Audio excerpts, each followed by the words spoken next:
Let's get a response now from the Shadow Housing Minister, Paul Holmes. Very good morning to you. Thanks for joining us. Good morning. Ultimately, do you support this extra money going towards affordable housing? We always support investment into building affordable housing, but we have to look at whether this is actually deliverable, and I would argue it's not. If you look at the figures, it only delivers 250 council houses across the whole of the United Kingdom, and then it only delivers 2,500 affordable houses across the whole of the United Kingdom. But what we've heard from Labour's own minister, not just this morning, but in front of the Housing Select Committee a couple of months ago, was that even they don't think they can achieve the 1.5 million houses that are needed across this country because of the fiscal decisions that the Chancellor's made. Well, Minister this morning, Mr Norris, reiterated that 1.5 million target loudly and clearly by the end of this Parliament.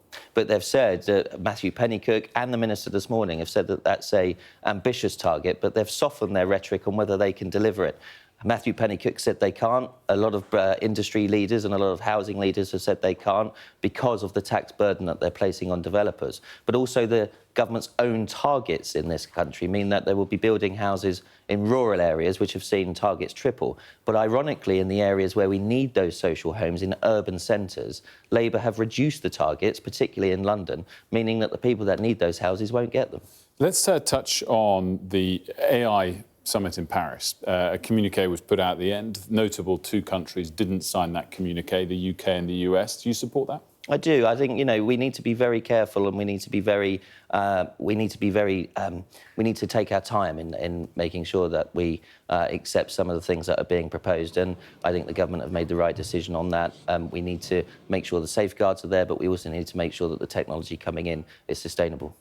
Where do you stand on the assisted dying bill at this stage in proceedings? So I voted against it at second reading. I'm not adverse to the principle of assisted dying, but I voted against because I was concerned about the scrutiny mechanisms that were being put forward under the private members' bill system. I'm even more concerned now that we've had the announcement from Kim Leadbeater about the removal of that High Court element of the bill. I know a number of my colleagues are very concerned. What I think should happen, that if the government want a proper debate in Parliament that involves consultations through relevant government departments, they should allocate government time to that legislation, because what is being clearly shown at the moment is that the mechanism for that scrutiny is not there in its present form. Do you think the mood towards this bill changed markedly yesterday? Do you think it's now less likely to pass than pass, or is it too hard to say? I think it's quite hard to say, but certainly from colleagues that I've been speaking to who voted at second reading to allow this to go through with the reassurance that those safeguards were there. That was a very clear commitment by Kim on this legislation. That's now gone. And therefore, I think a number of colleagues will be looking again at whether they will support this at third reading, because we have to protect the most vulnerable. We have to protect people from being coerced. And I'm not sure that the watering down of those safeguards are now appropriate for this bill to go forward. I'm sure you saw the story that a family, while appealing through the Ukrainian resettlement family scheme, a family from Gaza was able to secure status to stay here, and the ECHR ruling was used in the upper tribunal hearing.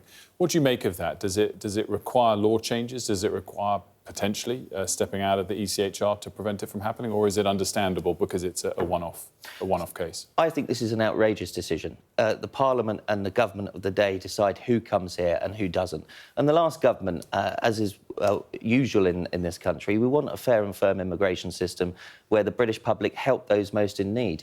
It was very clear through the guidance that we set out that the Ukrainian visa scheme was for Ukrainian families. And now for an unelected judge to decide that they are going to gerrymander the system to allow other people to come in is outrageous. Kemi Badenoch last night said we may have to look again at reforming our human rights laws. We want to reform the ECHR if possible, but she has said, if necessary, we will look at the membership of that. But the government now need to tighten up human rights laws. They will have our support in doing that, because it's outrageous for judges to interpret the guidelines set down by a sovereign parliament and government in this way. But to be clear, reforming human rights laws, you're suggesting withdrawing from the ECHR? Not necessarily. We've said that if we need to tighten up the legislation to be able to stop interpretations from judges when we have a very clear guideline on what those schemes are, then we would need to look at doing that. But Kemi has said, we need to reform domestic human rights laws if possible. That doesn't necessarily mean leaving the ECHR, but she hasn't ruled that out, and I think that's a sustainable policy going forward.